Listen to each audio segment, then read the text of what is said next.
знаєте, про мене то було теж інтересно, бо моє життя, воно в дитинстві я нараз був в двох іпостасях. В Ужгороді, усі в хижі до кінця.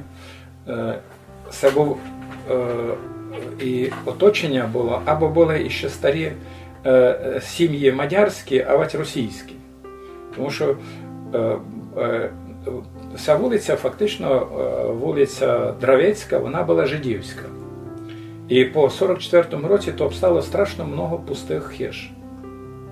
І от прийшли тут переселенці, так? І ясно, що вони вшитки на 99,9% вони були рускоязичні.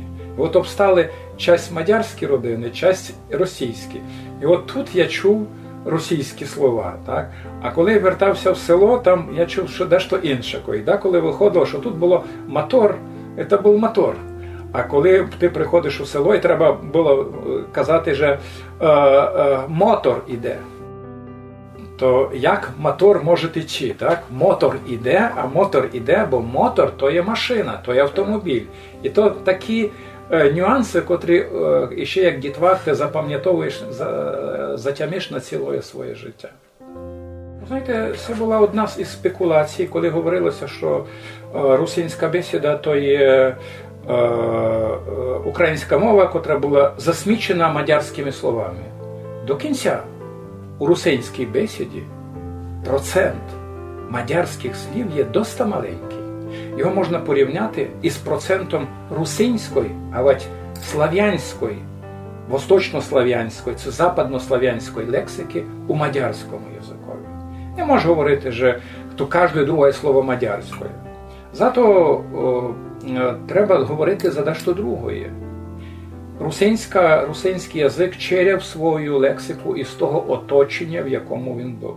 Ясне діло, що розділ великий між русинською лексикою, це будемо так широко говорити контекст русинським язиком і українським язиком. Досить легко провести експеримент, коли ви б низько взяли словник язика польського. І коли ви будете читати слова, отак перебираючи, так, вони там в стовпчик, будете, якщо ви українець, ви будете дивуватися, як таке українське слово, так, чудуватися. А як то так може бути? Скоро кожне друге, кожне третє слово я розумів, бо корінь такий, як в українському язикові, правильно? Бо українська мова, вона фактично зажила много впливів із польського язика. Але Карпати не пущали ті польські впливи на нашу територію. І наша територія не могла, як українська мова, це українська бесіда, вона не моглася опливнювати польську лексику. На руби в Угорському корольстві і в рамках австрійської державності вона ся опливнювала як мадярську лексику, так і німецьку лексику. І то є абсолютно логічно і природно.